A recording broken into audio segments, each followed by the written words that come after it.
Isang mapagpalang gabi po sa ating lahat. Muli ako si Mieta Sebastian and welcome to our daily devotion with Pastor Russell Ocampo.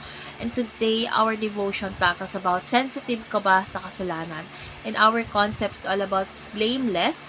So, ang pagiging blameless sa Biblia ay hindi nangangahulugang perpektong moral o kawalan ng kasalanan. So, ang salitang Hebreo na tamim ay tumutukoy sa isang taong buo ang loob, tapat sa Diyos at may integridad. So, ang isang taong walang kapintasan sa patingin ng Diyos ay lumalakad ng matuwid na may takot sa Diyos at iniiwasan ang kasamaan. So, our Bible readings for today is Job chapter 1 verse 1. May isang tao sa lupain ng Uz na nangangalang Job or Job. Siya ay isang taong walang kapintasan at patuwid, may takot sa Diyos at lumalayo sa kasamaan. So, tungkol saan nga ba tong verse na ito? So, ang verse na ito sa Job chapter 1 verse 1 is ipinakilala si Job bilang isang taong walang kapintasan, matuwid, may takot sa Diyos at lumalayo sa kasamaan. So, hindi ibig sabihin nito na si Job ay hindi nagkakasala, kundi ang kanyang buhay ay matapat na sumusunod sa Diyos at siya ay sensitibo sa kasalanan at umiiwas sa anumang makakasira ng kanyang relasyon sa ating mahal na Diyos at namuhay ng may takot at pagsunod sa Kanya. So, ngayon dadako na tayo sa ating our teaching. So, yung first teaching is, being blameless is requires sensitivity to sin. So, ang isang taong walang kapintasan ay hindi manhid sa kasalanan. Nakikita niya yung kasamaan bilang isang bagay na dapat talikuran. So, siya ay may malasakit sa kabanalan at ayaw niyang madungisan ng kanyang buhay. So, hindi niya binabaliwala yung kasalanan, kundi agad niya itong pinagsisisihan. So, yung pagiging blameless ay nangangailangan ng puso na patuloy na nagnanais ng kalinisan. So, second is being blameless means fearing God.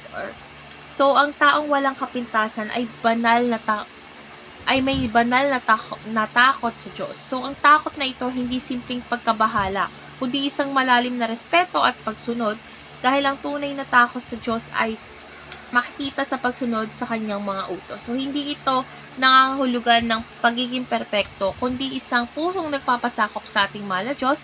At kapag tayo ay takot or may takot tayo sa Diyos, madali nating talikuran ang kasalanan. So, last teaching is being blameless is walking with God. So, ang isang taong walang kapintasan ay patuloy na lumalakad kasama ang Diyos. Hindi lamang ito panandali ang kabanalan, kundi isang panghabang buhay na relasyon. So, ang pamumuhay ng may kabanalan ay nangangailangan ng patuloy na pakikinig at pagsunod sa Diyos. So, yung paglalakad kasama ang Diyos ay nangangahulugan ng pagsuko ng ating sariling kagustuhan.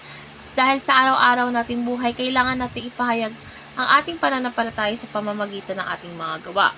So, ngayon dadako na tayo sa ating application. So, first application is hate sin and everything evil. So, wag nating hayaang maging manhid tayo sa kasalanan. Dapat matuto din tayong kamuhian yung kasamaan at umiwas dito.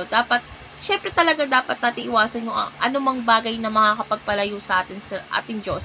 At syempre, kailangan natin gawin na manalangin palagi upang magkaroon ng katalinuhan sa paggawa ng tamang desisyon. At dapat kapag puno tayo ng tukso, dahil alam naman natin na puno ng tukso ang mundo, pero maaari pa rin tayong mamuhay ng banal sa pamamagitan ng biyaya ng Diyos.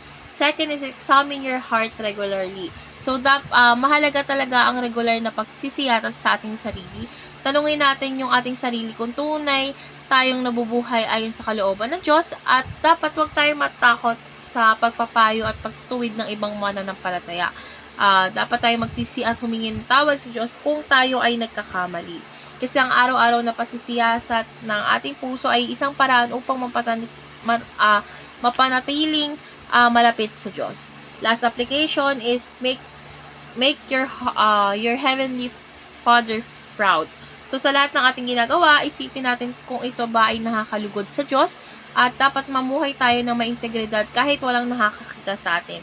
Gamitin ang ating mga talento at kakayahan upang maparangalan ng Panginoon. Ang layunin kasi natin sa ating buhay ay maging kalugod-lugod sa Diyos, hindi sa tao. So, kapag ang ating buhay ay nagbibigay ng kawalhatian sa Diyos, nagiging pagpapala tayo sa iba. So, ngayon nadako na tayo sa ating last part, which is our discussion. And our discussion tackles about how can we practically live a more blameless life. So, yung pagiging blameless ay hindi nangangahulugan ng pagiging perpekto, kundi isang pusong tapat lang sa Diyos. So, upang mamuhay tayo ng walang kapintasan, kailangan nating maging sensitibo sa kasalanan.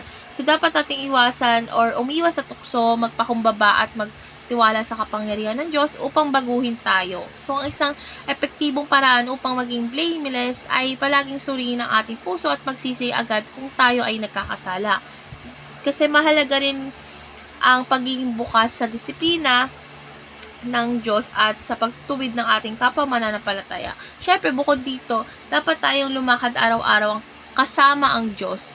Magbabad sa kanyang salita at isa pamuhay ang ating pananampalataya. Hindi natin kayang maging blameless sa sarili nating lakas, kaya kailangan natin ang gabay ng banal na espiritu dahil sa pamamagitan ng kanyang biyaya is magagawa nating mamuhay ng matapat, may takot sa Diyos at lumalayo sa kasamaan. So, let's pray na po. Lord God, salamat sa iyong salita na nagtuturo sa amin kung paano mamuhay ng walang kapintasan sa iyong harapan. Turuan mo kaming maging sensitibo sa kasalanan at magkaroon ng pusong may takot at pagsunod sa iyo. Linisin mo ang aming puso at bigyan mo kami ng lakas na lumayo sa tukso at mabuhay ng may kabanalan. Lord God, nais naming maparangalan ka sa aming mga gawa at maging pagpapala sa iba. Punuin mo kami ng iyong espiritu upang lumakad kami sa katotohanan, kabanalan at pagmamahal. Sa pangalan ni Jesus, Amen.